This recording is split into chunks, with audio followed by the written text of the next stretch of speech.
Bonjour.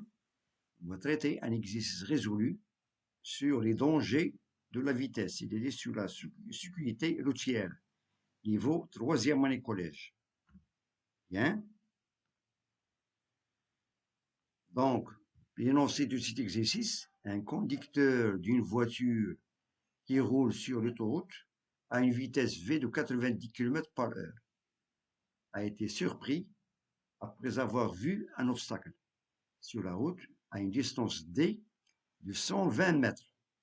Dès qu'il a vu l'obstacle, le conducteur a pris la décision de s'arrêter pour éviter de heurter l'obstacle. Donc les données, la durée de la réaction du conducteur est delta TR est égal à 1 seconde. يعني أن مدة رد الفعل هي ثانية واحدة. La distance de réaction est donnée par la formule dr est égal à V fois delta de TR. يعني أن مسافة رد الفعل تساوي السرعة في المدة ديال رد الفعل. La distance d'arrêt s'exprime par la relation dA est égale à dL plus dF. يعني مسافة التوقف تساوي مسافة رد الفعل زائد مسافة الفرملة. La vitesse maximale autorisée sur la route est Vmax est égal à 120 km/h. يعني السرعة القصوى الممنوح أو مسموح بها على الطريق هي 120 km في الساعة. Donc le tableau, voilà suivant. Donc on a ici les différentes vitesses de la voiture, 40, 90, 120 et 160 km/h. Et on a ici la distance de freinage dans le cas d'une route sèche, c'est-à-dire طريق جافة, il y a 4 أمتار, 56 mètres, 110 mètres et 212 mètres. في حالة طريق مبللة, on a ici la distance de freinage et voilà, on a 20, 106, 254 mètres et 467 mètres. Première question. La voiture heurtera-t-elle l'obstacle? Il suffit la réponse. Petit a, dans le cas d'une route sèche et dans le cas d'une route mouillée. Et deuxième question, déduire le facteur affectant la distance d'arrêt dans ce cas.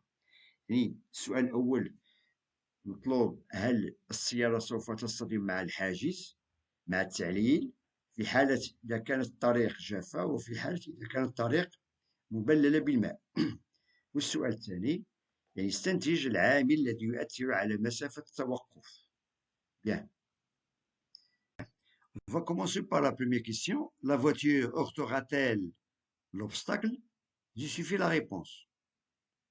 Dans le cas d'une route sèche. بالنسبة للسؤال الأول المطلوب هل السيارة سوف تصطدم مع الحاجز مع التعليل في حالة طريق جافة. Bien. مع العلم أن la vitesse d'après les données c'est 90 km/h, c'est-à-dire la vitesse par quoi le conducteur de cette voiture roule. Bien, c'est 90 km/h. Bien. Donc tout d'abord, on doit appliquer la relation suivante. On a dA est égal à dR plus dF, c'est-à-dire la distance d'arrêt est égale à la distance de réaction plus la distance de freinage. يعني أن مسافة التوقف النهائي تساوي مسافة رد الفعل زائد مسافة الفرملة. Donc tout d'abord, on doit calculer la distance de réaction. Bien. Donc la distance de réaction s'exprime par la relation suivante. On a dR est égal à V fois delta de T. C'est-à-dire que مسافة رد الفعل تساوي السرعة في المدة الزمنية لرد الفعل. On appelle delta de T ou bien delta de TR. Sachant que la vitesse est donnée, c'est 90 km/h.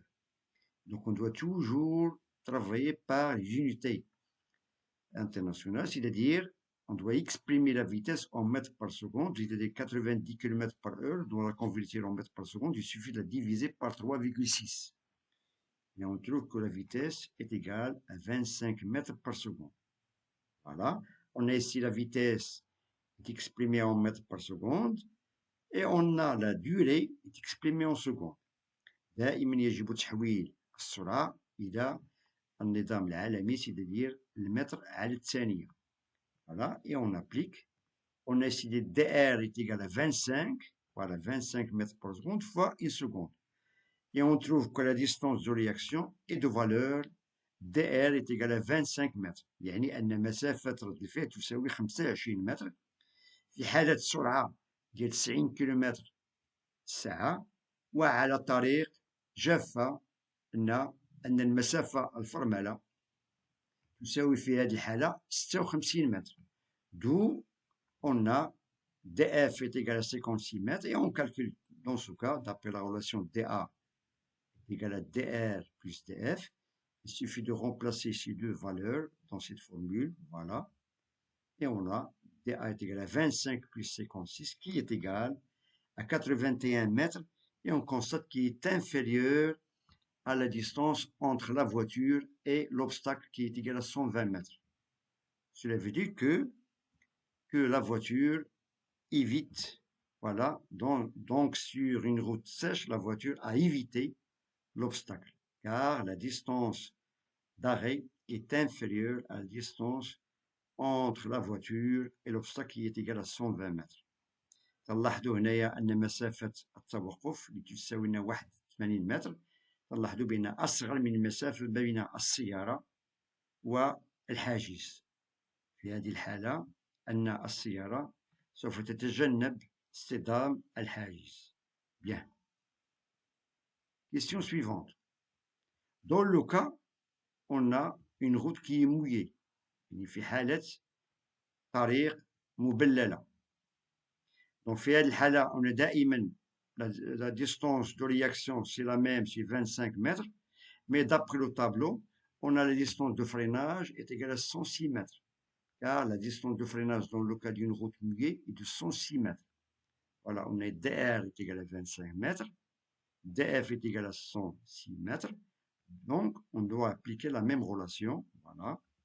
On a 25 plus 106 et on trouve que dA est égal à 131 متر. يعني مسافة التوقف في هذه الحالة تساوي 131 متر، بمعنى أنها أكبر من مسافة D. Voilà. Et on constate, d'après, on peut conclure que la voiture va heurter l'obstacle. Voilà. Dans le cas d'une route mouillée, la voiture va heurter l'obstacle car la distance d'arrêt est supérieure à la distance entre la voiture et la distance entre l'obstacle. Bien. Il reste maintenant la dernière question de déduire le facteur affectant la distance d'arrêt dans ce cas. يعني المطلوب هو ما هو العامل الذي سوف يؤثر على مسافة التوقف في هذه الحالة. Donc on avait d'après le premier cas A, dans le cas d'une route sèche, on a trouvé que la distance d'arrêt est inférieure à D, qui est égale à 120 mètres. Et dans le deuxième cas, d'une route mouillée, on a trouvé que la distance d'arrêt est supérieure à la distance 120 mètres. Cela veut dire que la voiture a heurté l'obstacle. Et d'après cette question, il nous demande de déterminer ou bien de déduire le facteur affectant la distance d'arrêt. Bien, et on peut constater, on a la même vitesse, 90 km. Dans le cas d'une route sèche, on a trouvé la distance de freinage de 56 mètres. Et dans le cas d'une route mouillée, on a trouvé une distance de freinage de 106 mètres. Automatiquement, le facteur qui affecte sur la distance d'arrêt, c'est tout simplement, voilà, c'est l'état de la route. Voilà, c'est l'état de la route, il est sèche. Donc on va avoir une distance de freinage inférieure à la distance de freinage dans le cas d'une route qui est mouillée. يعني أن العامل الذي سوف يؤثر على المسافة التوقف هي حالة الطريق. عندما تكون الطريق جافة تكون سرعة الفرملة أو عفوا مسافة الفرملة تكون أصغر من مسافة الفرملة في حالة طريق مبللة. Bien.